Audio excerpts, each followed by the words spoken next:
the recording. Oh, thank you. So welcome everybody to the Trusted CI Virtual Institute.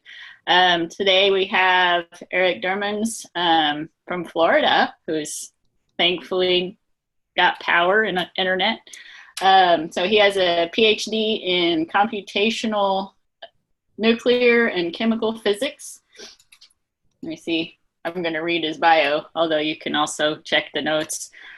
He's done research and modeling of chemical reactions and designed complex computational software. So actually, I know Erik mostly from research computing director land, and so I had no idea of his accomplishments in research before learning all this. Since 2011, he's the full-time director of the Department of Research Computing at UFIT at the University of Florida. Starting in 2015, he and his staff have been in charge of a FISMA 853 computing environment for research. During 2018, a second-gen system was completed to meet both FISMA and CUI 800-171 requirements. The new system has the advantage that it's more cost-effective for research budgets. The system was assessed for compliance by 3PAO, I hope I say that one right. I'm not familiar with that acronym. So there's some websites in the notes you can check for more details and research background. And during this year, he's developed a research computing consulting program to train IT staff to better support their faculty in their computing needs for research. And there's also a link in the notes for that. So with that, I think I'll turn it over to Erik. And thank you so much, Erik, for coming. Well, thank you, everybody. I will share my screen. And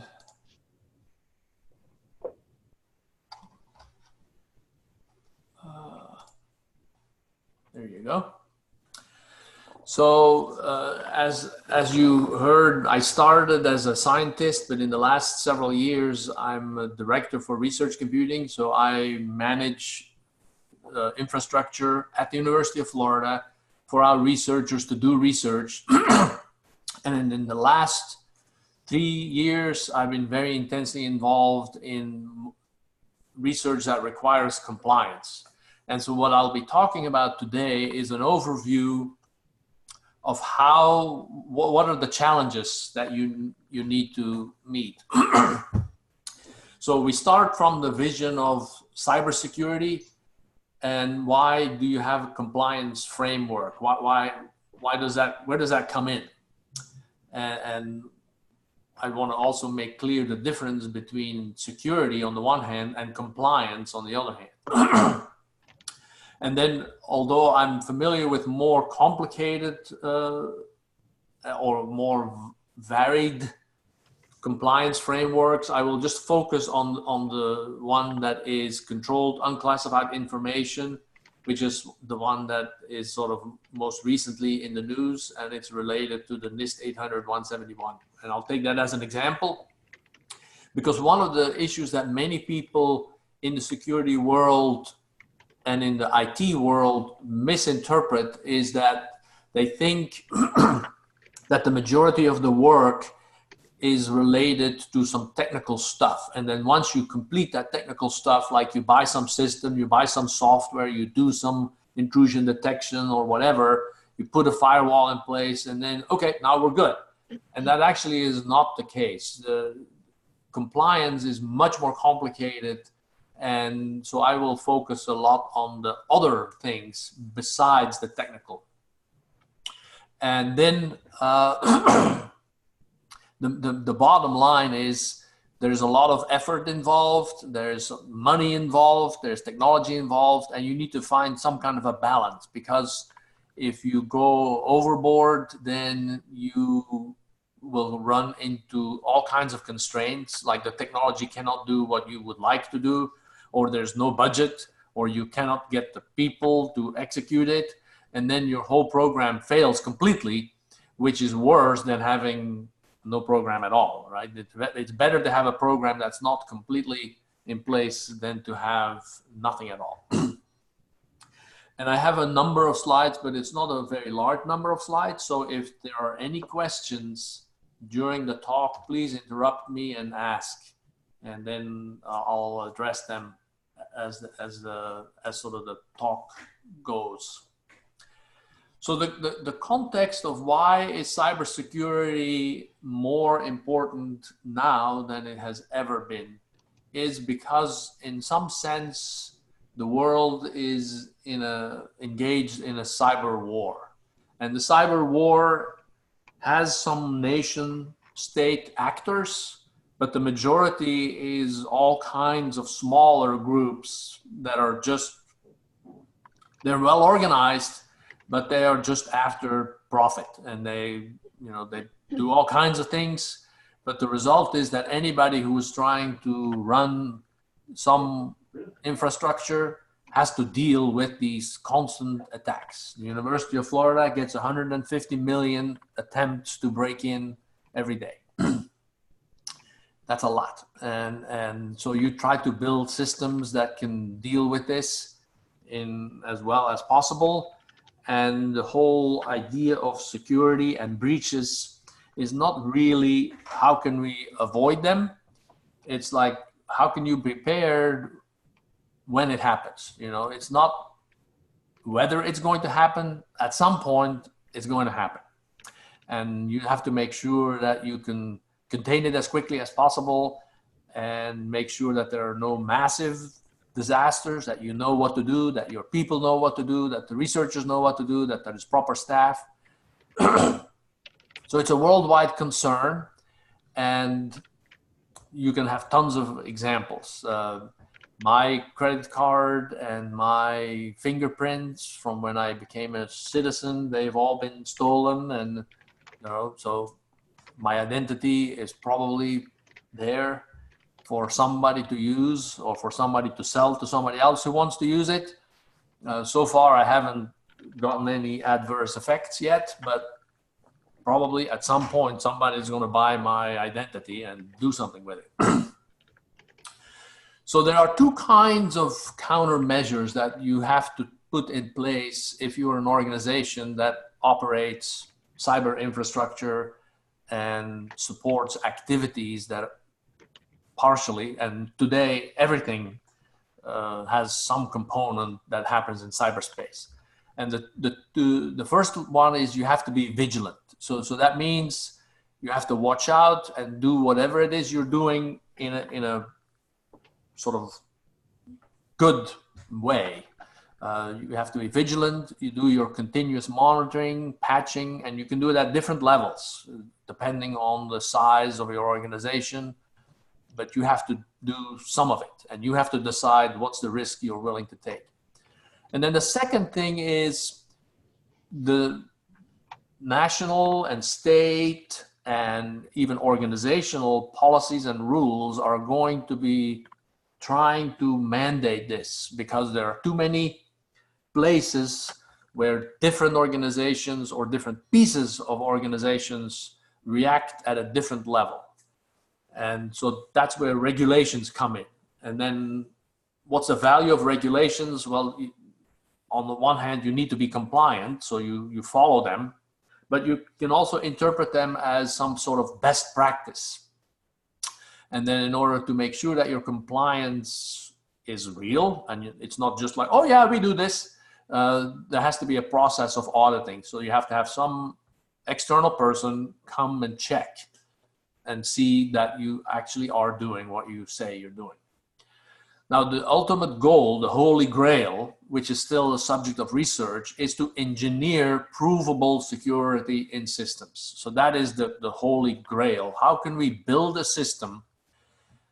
Like when you think of a car, the engine has all kinds of mechanisms in place so that it doesn't stall, and there are all kinds of things in your brakes, and so cars have all kinds of systems to make sure that a car will remain safely on the road and drive and doesn't do weird things. So one of the things that we all hope for as IT engineers is that at some point we will build systems where we can sort of be assured that certain security is in place.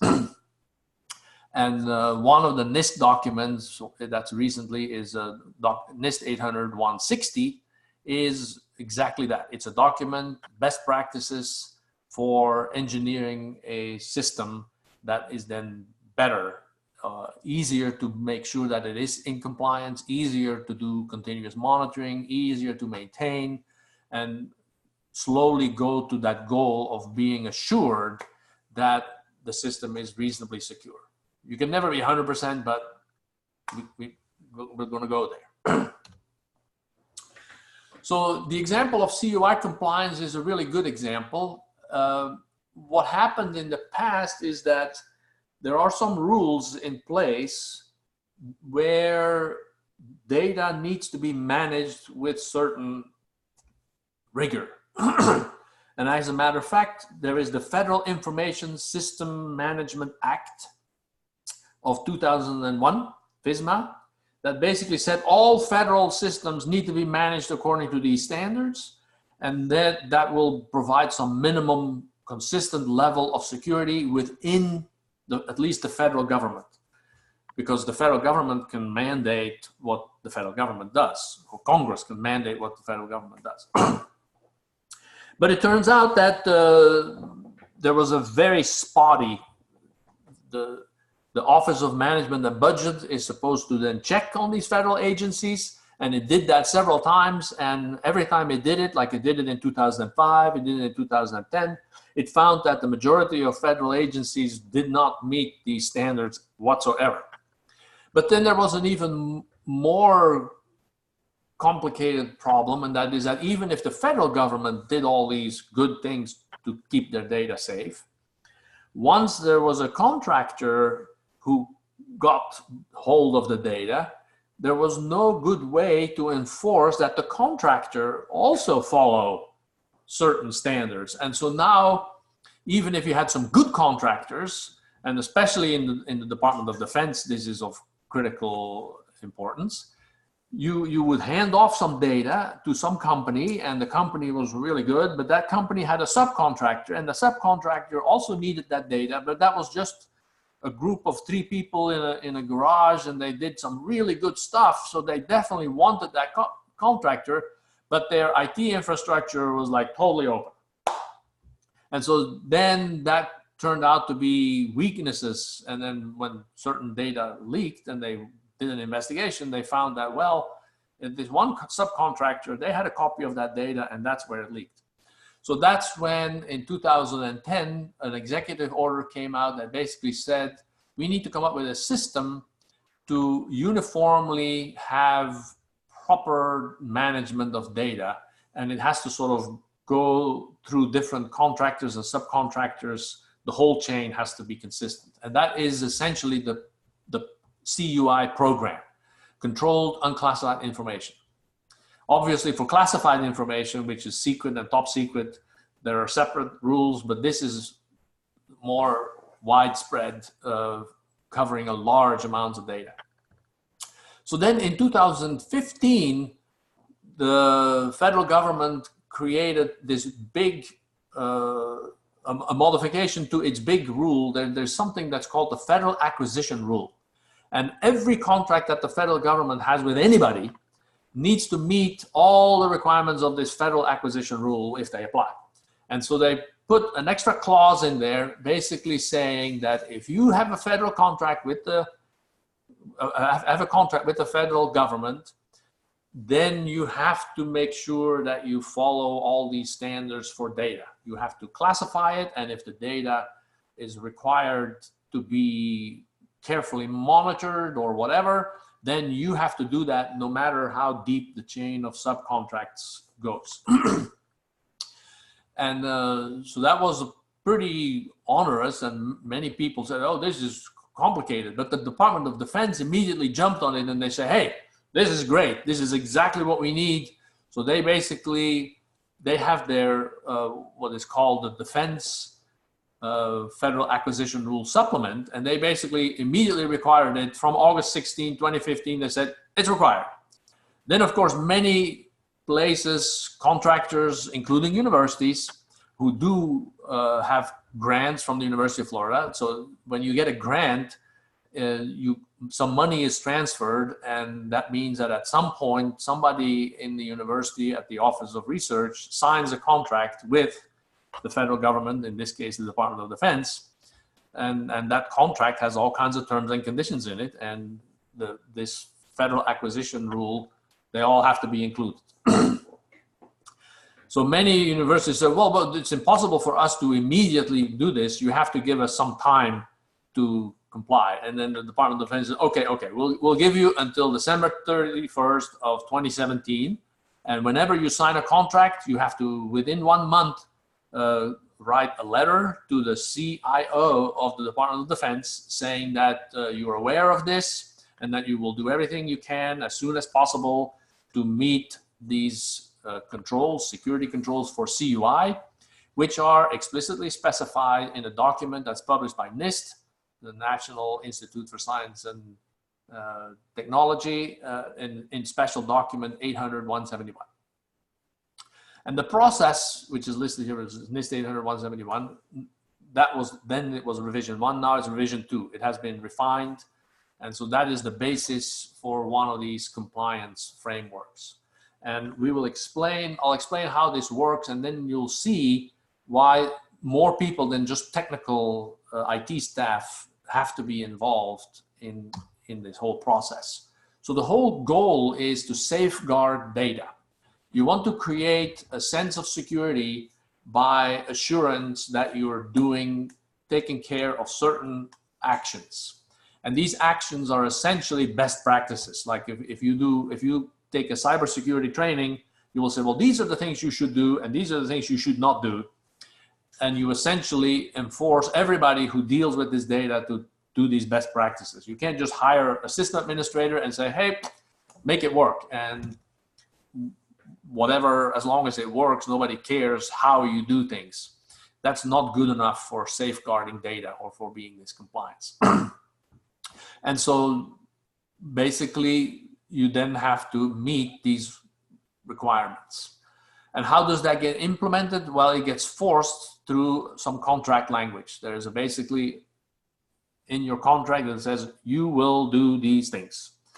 Essentially, you will apply all the controls that are listed in NIST 800-171, period. And then if you sign the contract, that means you're contractually obligated to do it. And if you don't want to sign the contract, we will talk about that later. You can try to say, oh, but this is not applied to us.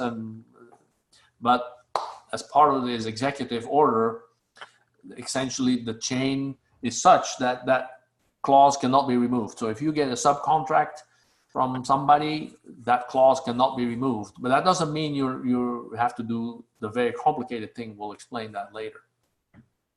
So then once you sign the contract, you're on the hook, and you have to you follow certain processes, and you have to do some auditing to make sure that whoever is involved at your institution actually does follow these processes. And there is an important point from a legal point of view. It's not that you immediately will go into jail if you do something wrong.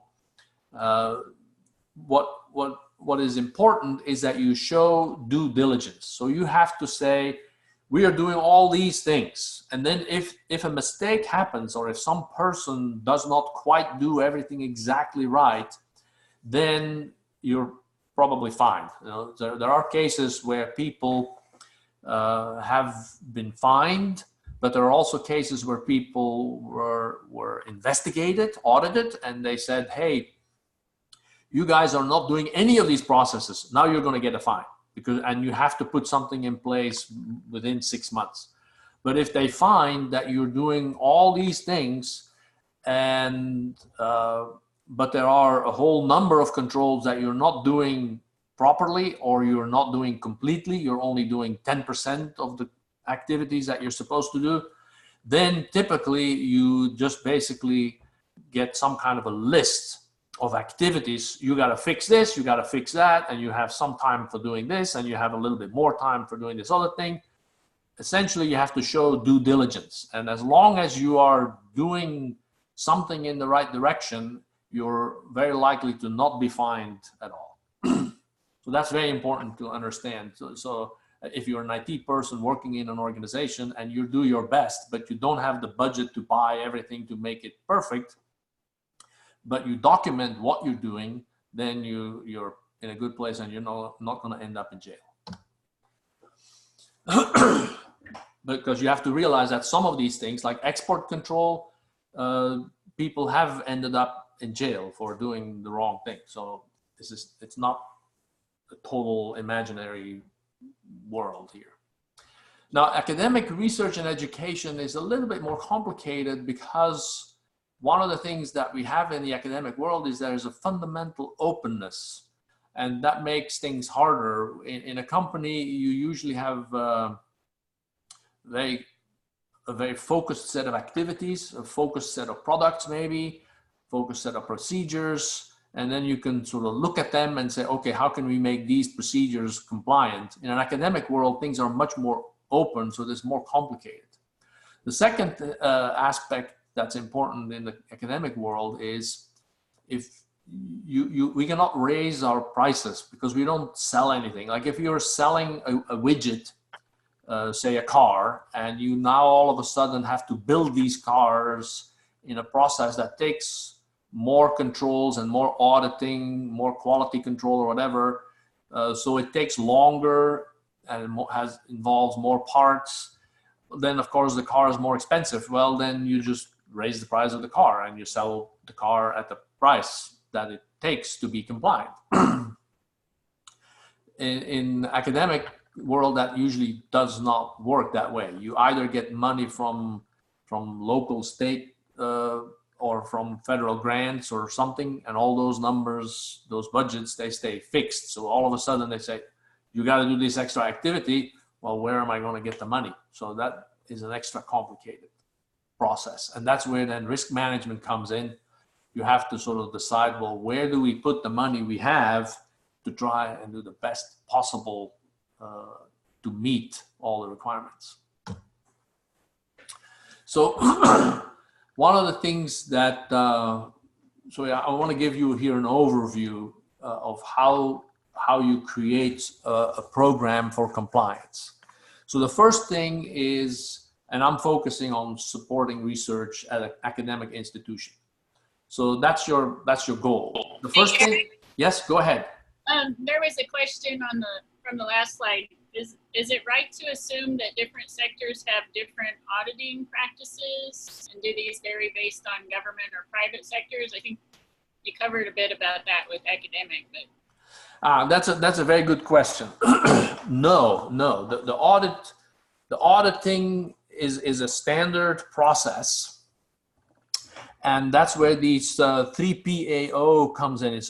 That's the jargon abbreviation for third party assessment organization.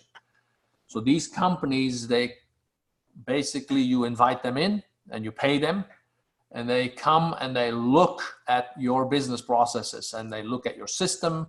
They do a penetration test, they check logs, they interview the administrators of the system, they interview people who are responsible for business processes, and they basically check whether the things that are listed in the NIST 800-171 controls, and that, so there are two documents actually. One is the NIST 800-171 document, and then the other document is the document that you create, which is called your system security plan.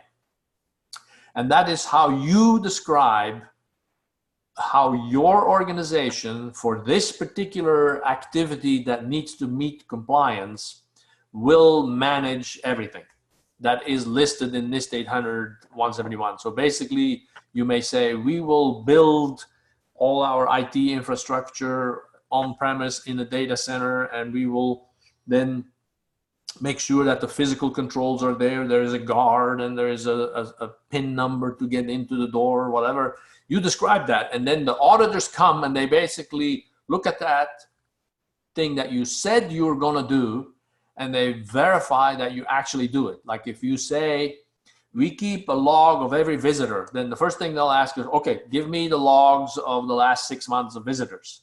And then if you cannot produce those logs, well, then you're in problem. But if you produce the logs, then you are doing what you said you're doing. And so in that sense, the audit process is very customized even on a per organizational basis, but the standard is always the same. It's basically this NIST 800-171 document, and then the way the organization describes it in the system security plan. Does that answer the question?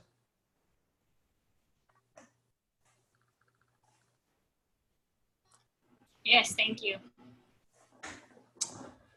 So the first thing is you need to get institutional commitment, because if you're trying to build a compliance program and there is no general willingness at the institutional level to do this, you're going to run into hurdles that will never be overcome, because as there are some things that you can do if you're like myself, if you're an IT person and you're going to build an IT system, I can make sure that all the IT controls are in place.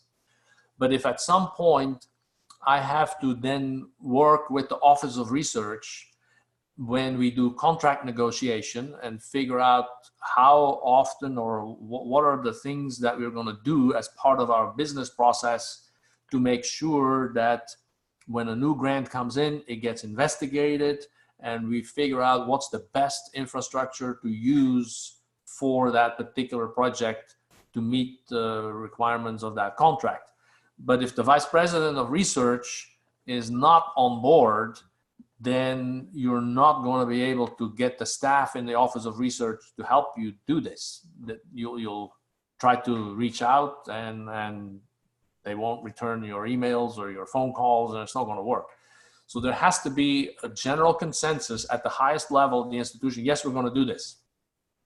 That doesn't mean that they are going to immediately give you large amounts of money, but at least they're going to say, yes, we will commit some resources to it, and we can negotiate about how much or how much staff is too much or whatever. We can negotiate the details, but the general principle that we will be engaged has to be there. So that's the institutional commitment. And then the next step is you have to identify the stakeholders. And I'm listing here just a few. The Office of Research is obviously, if you're doing research, they're the ones who actually sign the contract. So they are going to be legally bound. And if at some point there is a finding from some auditor that you're not compliant, they're the ones who are going to have to pay the fine. And then the Office of Privacy is also often involved because of many of the compliance requirements have that. And then IT infrastructure, so the CIO has to be there, has to be on board, and then IT security, the Chief Information Security Officer, they also have to be part of it. And then there are a few more details.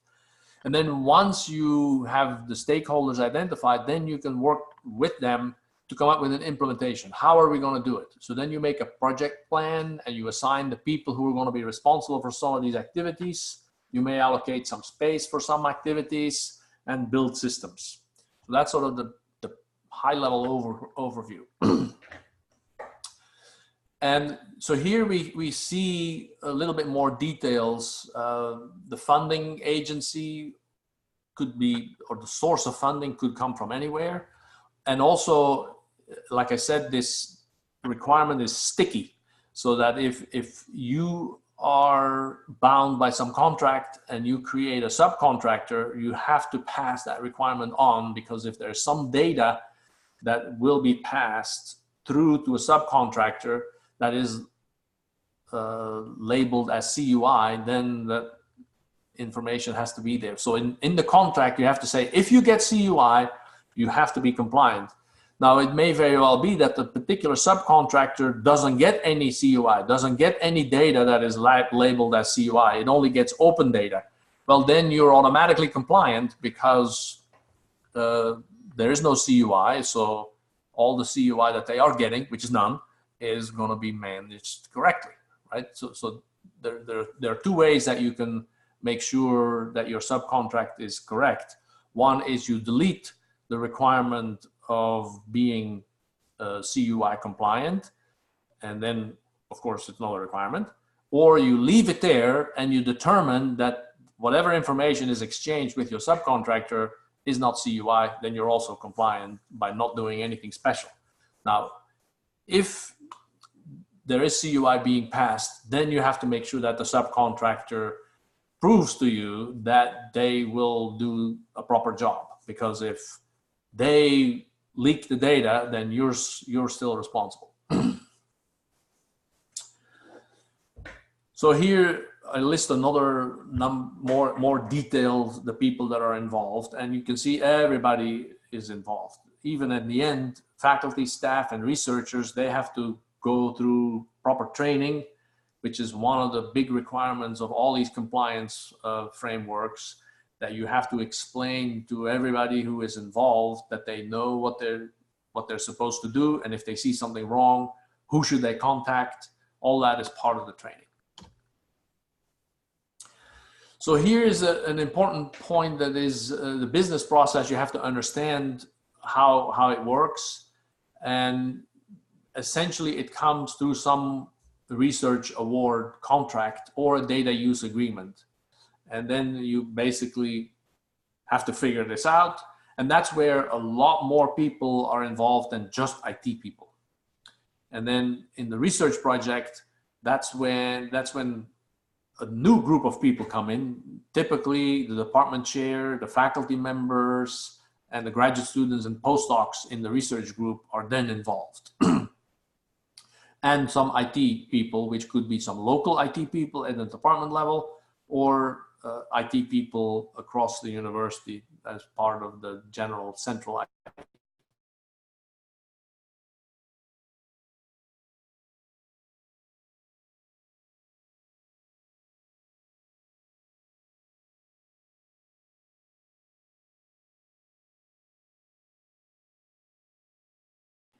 Erik, we lost your audio.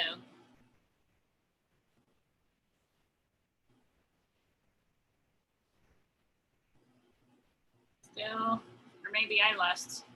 Can anyone else hear? No, I can't hear him either. Yeah, I don't hear him either.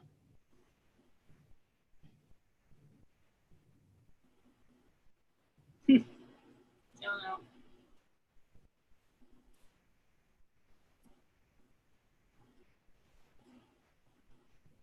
It looks like you're muted in Zoom, Erik. There. Hello, can you hear me now? Yes, that's good. Okay, sorry. Thank you for pointing that out. So once the contract is recognized, then you need to get to data classification. So now what we do is, the moment the Office of Research sees one of these contracts, basically we set up a conference call between the researchers, the IT people in my team who support the research IT infrastructure, and the Office of Research, and we talk about, well, what are you going to do? And then from that we decide what is the data that they're manipulating. And then for the CUI program, you have to go to the NARA website, which is the National Archive and Registry Administration. And they are mandated by this executive order to list all the data that is recorded or labeled as CUI, controlled unclassified information. And that includes some of the obvious things like special satellite technology or special laser technology, and some chemical compounds that have weapons-like properties are the obvious candidates, but it's a long list. And then we figure out, okay, the data that this project is involving is nothing special, so it's very easy to meet the controls. All the normal policies that are in place at the University of Florida are sufficient to do safeguarding of whatever data is being handled, because it's not special. If it turns out that it is special data, then we basically said, well, there are a couple of environments where you can go, and we have this system that we call ResVault, where people can work in a very secure environment inside virtual machines that are highly protected, highly monitored, and that meet all the controls for CUI 171. And so then we basically decide together yep, that project has to go into that system. And then we go to the final step.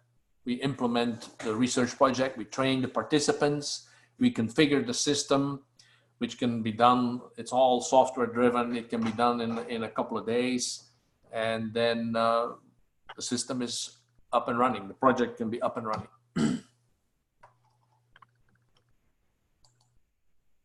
Hey, we have a question. Yeah, go ahead. So this is from the chat box. This question may be out of scope of this talk, so please feel free to ignore it or just share your unofficial thoughts. How do you see these compliance requirement affects the adversary, not the people who are following the rules? In other words, do you think that it will deter or being more resilient to adversary means to get the data? I think so, but want to get your thoughts on more details. I think I read that. Right?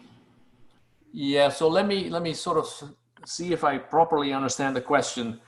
So by having a compliance program, you're asking, does that make your system or your university more attractive to adversaries to go and attack it? Is that the question?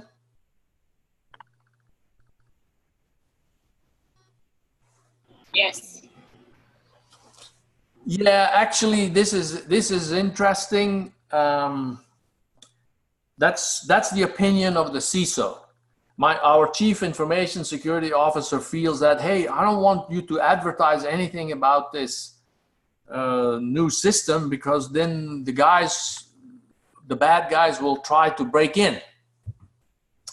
But that is a little counterproductive, because if I cannot advertise it within the university community, then our faculty don't know about it, and then they're not using it, then they're putting their data on their regular computers that are not as well protected, and then sort of you sort of do security by obscurity.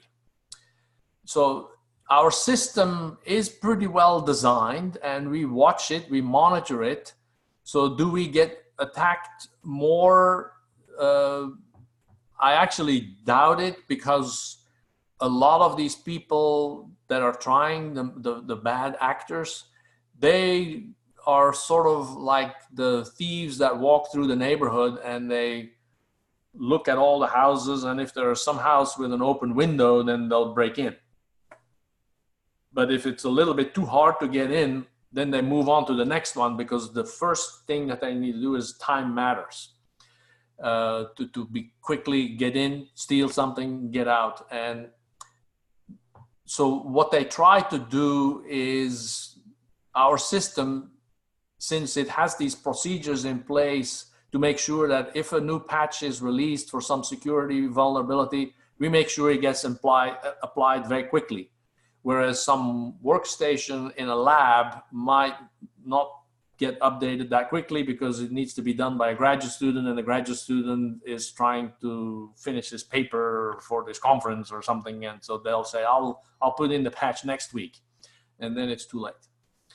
So I think to have a compliant system that is properly monitored is harder for these guys to break into, and even if they are trying to get into it more intensely, it's not that big a deal, because by its architecture, you're going to make sure that there's not a big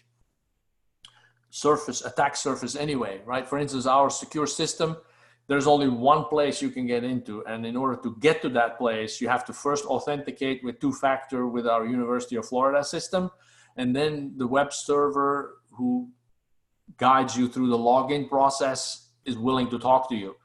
So they can go and send all kinds of packets to them.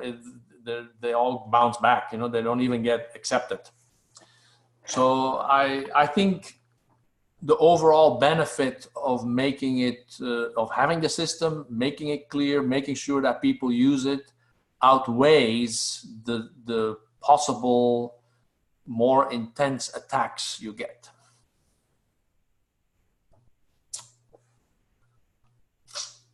So you negotiate the contract, And then, as I explained already, we basically have to classify what is the data that's going to be dealt with. And actually here I provide a little bit more information for the CUI program. It's the NARA website. For FISMA, it is FISP 199, and there's another big fat document, NIST 865, that does the classification. And so once you figure out what the process is, then you can decide who needs the training and what are the special precautions that we need to do. So there are some complexities. The system that we have is sort of a cloud-like, on-premise cloud-like infrastructure. So anything that people want to do with data can be done inside that system. But some of these projects are engineering projects, and they are trying to design a new circuit board. So the design of the new circuit board in software can be done inside our secure cyber system, but then at some point they're going to send off these specifications to some company that actually makes that circuit board. And then that circuit board gets shipped in a secured way back to the engineering department. And now they need, in a special room, they need to put that circuit board in a real computer to test it. And that requires extra controls that are also listed by NIST 800-171, but they are not the ones that I could do with my secure virtual cloud-like environment for data processing. Then it really requires a lab, and the door has to be locked with special controls, and no foreign nationals are allowed to go inside that room and whatever. So there are some extra controls that need to be managed. But that's where, again, you see that the process is more complicated than just IT, because now the physical plant people have to be there, and the people who are the responsible for keys and for access inside buildings need to be involved, and maybe video camera needs to be installed in that lab, and so on. So compliance can be complicated and requires a lot of partners. So here is an important thing that's about the timeline. So the researcher is planning about some project that may or may not involve controlled data. And so initially they're sort of thinking about it, and that's where we want them to know about what are the things that we have available, so that they can think in terms of how can I leverage what exists. Because if you have to build a compliant system from scratch, it takes you at least 6 months and a lot of money. Whereas in our case, if we decide, hey, we have our system, you just pay for a number of cores and some terabytes of storage at very competitive prices, and we have you onboarded, trained, and ready to go within a couple of days. So that's a much more efficient process than building it from scratch. But it depends on the different projects. So that's why we want people to start thinking about it early, but sometimes they don't know. Sometimes you have a process like here, sometimes people get a they're thinking about a process, they get a solicitation, they write a proposal, they get the award, and nowhere is there any mention of special data that needs to be controlled. But then once the project is already on working, all of a sudden they say, yeah, we were going to give you this data, and here's the data use agreement that your university needs to sign. And so then the Office of Research gets that data use agreement, and they say, oops, there is this special clause in there, you have to be compliant with NIST 800-171. And nobody anticipated that. So then the value of having a system ready to go is really important, because then we can say, oh yeah, that data needs to be processed in this environment. We'll set you up, we'll train you, and within a couple of days, it's doable. If at that point you have to start building a new system, that could completely derail a project. So that's why it's very important to be flexible and to have all these different people communicating with each other.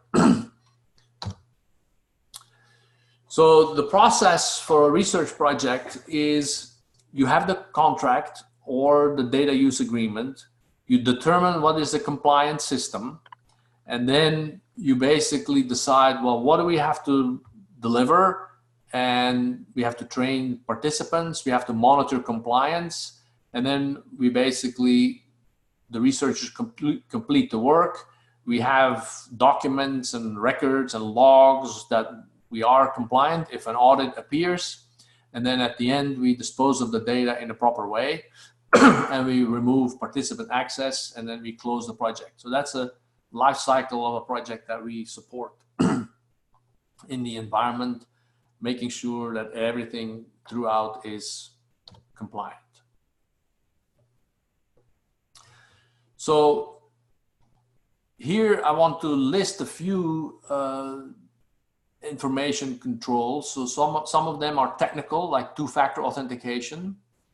Others are basically monitoring, making sure there are logs.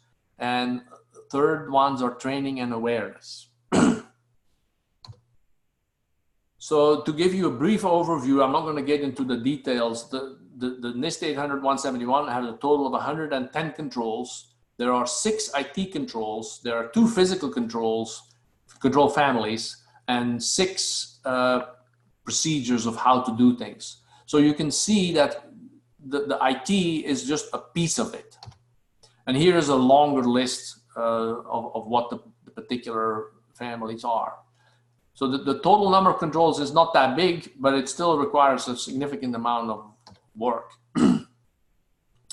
So if you want to plan a process, here's sort of an overview. I'm not going to go over the details, but this gives you an idea of all the steps you have to take and make sure that you end up in a good place.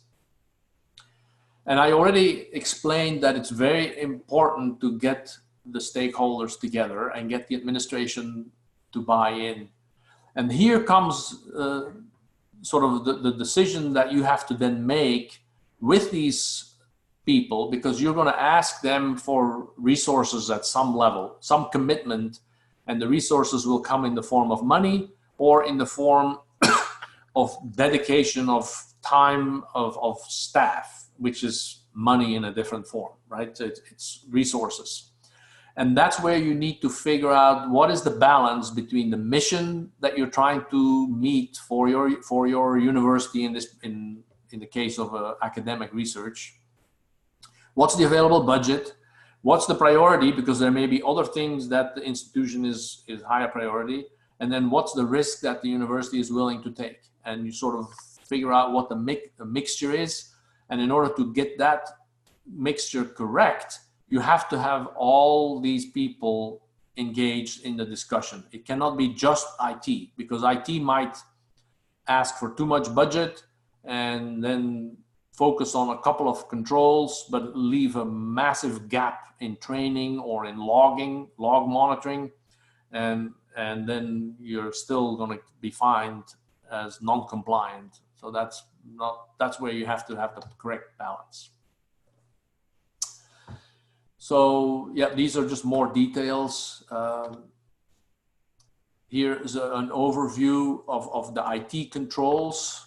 You have your data center, you pick the hardware, the software, you control access, you operate, and you audit, and then you have this continuous monitoring of everything that you need. So this is just an explanation of this. Here is another important process. That is, you have to get, once you have a system, you have to get sort of buy-in from your institution that you're authorized to run this, that they say, okay, we'll take the risk. And typically this is going to be the vice president for research, since he signs the contracts, or she. And so you have to get some process to authorize your system and say, okay, I authorize operation of this system. It'll make sure that it meets the requirements. And if I sign a contract and a project that needs this compliance, if it is put in that system, will be compliant. So that's this whole process. And this is where the system security plan comes in. And the assessment is done by an external organization. It could be a third-party organization, to make it really clear, But for a cost-effective way, we actually use the Office of Internal Audit, because the Office of Internal Audit in most academic institutions is designed to be sufficiently independent of the rest of the administration that they are allowed to do auditing actions, and their audit reports are credible. So that saves you some money. So here we have the list of roles that are important. Again, I'm not going to list them all, but basically I would like to open it up for people to ask some questions. Thanks, Eric. So there's been a bit of a conversation in the chat. So fellows, if you want to unmute and ask questions, but I do see one that's definitely not answered yet. Do you have any thoughts on the timeline for an institute to accept and implement the compliance requirements or references? Yeah, so in our case, we built a system over the last 2 years, and I think the initial system we actually built in 90 days, because we had a contract and the vice president for research signed the contract first, and it was supposed to be in effect on the 1st of July. And so on the 1st of March, he goes to the CIO and he said, I just signed this contract and I need a FISMA compliant environment by the 1st of July. Can you do it? Now, since he already signed the contract, the CIO said, sure. And that required 90 days of really hard work by a lot of people. It took over like 15,000 man hours in these 90 days. But we made it, and the system was operational, and all the data was secure. But it turned out that system had a very high operating cost. It was basically everything was custom built. And so then in the couple of years after that, the vice president for research asked us, you need to do this in a more cost-effective way, re-architect, re-engineered. And so with the experience we got from our first 90-day build and all the mistakes we made after we discovered that they were not optimal. I mean, there weren't mistakes in the things that they were wrong, but they were just not, they were expensive decisions where we could have done cheaper ways. So now we have a new system that is much more cost effective. And that we've been now operating. It's been in full operation since December of 2017. So we've been operating it for over a year and a half. And we have lots of projects in there, and the faculty and the Office of Research and the staff who need to enforce all this compliance, they're very happy, or as happy as they can be. I mean, it's not like they're laughing all the time, but it's not painful. It works smoothly, and the faculty just can get their work done. Wow, that's impressive, Eric. One of the things that we learned in that 90-day stint is we did not have time to build this whole network of stakeholders and get everybody on board. So that had to happen in the 6 months after these 90 days, where we basically said, we didn't get proper approval from that, or we didn't streamline a business process with these people, and the privacy office was not properly involved, and that took us 6 months to get that process in place. Wow. So I think the fellows have a few more questions, but since we're at the end of the hour, I wanted to ask if I could gather up some of their questions and send them to you via email. Yeah. Okay.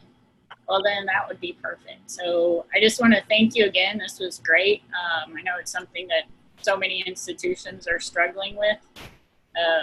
So really appreciate it. You're getting a bunch of thanks in the chat box as well. So with that, I think I will adjourn the meeting.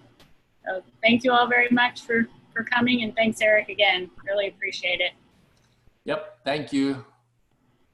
And stay dry. Yep.